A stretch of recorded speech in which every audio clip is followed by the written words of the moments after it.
প্রেম করো? গাড়ি চালিয়ে খাওয়ার সময়টাই তো পাই না, প্রেম করব কখন? আর এখন? প্রেম ভালোবাসা এইসব আমাদের ড্রাইভারদের জন্য না ম্যাডাম। কখনো যদি বলে ভালোবাসে? একজনকে ভালোবেসেছিলাম, তার ফল ওই মহাসড়কে প্রতিনিয়তই চোখের জলে দিতে হচ্ছে। ছাড়লে কেন? মৃত্যু নিশ্চিত জেনেও যেখানে গাড়িটাকে ছাড়তে পারেনি। আর আপনি কিভাবে ভাবলেন ভালোবাসার মানুষটাকে ছেড়ে দিব? কারণ ছাড়াই? কারণ একটাই ছিল, পেশায় আমি ড্রাইভার। রাখতে জানো না? হাতে পায়ে ধরেও রাখতে চেয়েছি। নতুন কেউ জুটেছিল কি তার? হ্যাঁ, তার ছোঁয়া পেয়েই তো আমাকে ছেড়ে গেছে। নতুন কাউকে খুঁজনি? প্রথম জনের দেওয়া আঘাতে পায়ের ব্রেকটা দুবার মিস করেও বেঁচে গেছি। পরের জন এসে আঘাত দিলে তো এই দুনিয়াটাই ছেড়ে দিতে হবে। মনে পড়েনি তাকে? অনেকভাবেই চেষ্টা করেছি ভুলতে তাকে, কিন্তু বেহাইয়া মনটা শুধু তার কথাই বল। সে যদি ফিরতে চায়?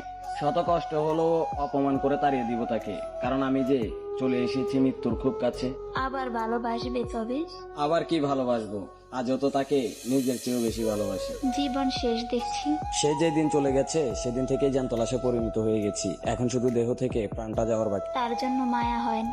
মায়া না থাকলে কি আজও নির্ঘুম রাত ওই মহাসড়কে হাতে স্টারিংটা নিয়ে চোখের জল ফেলতাম? এভাবে আর কতদিন? অচিনপুরে না জমাচ্ছি পারি যতদিন। কাছে পেতে ইচ্ছে করে না?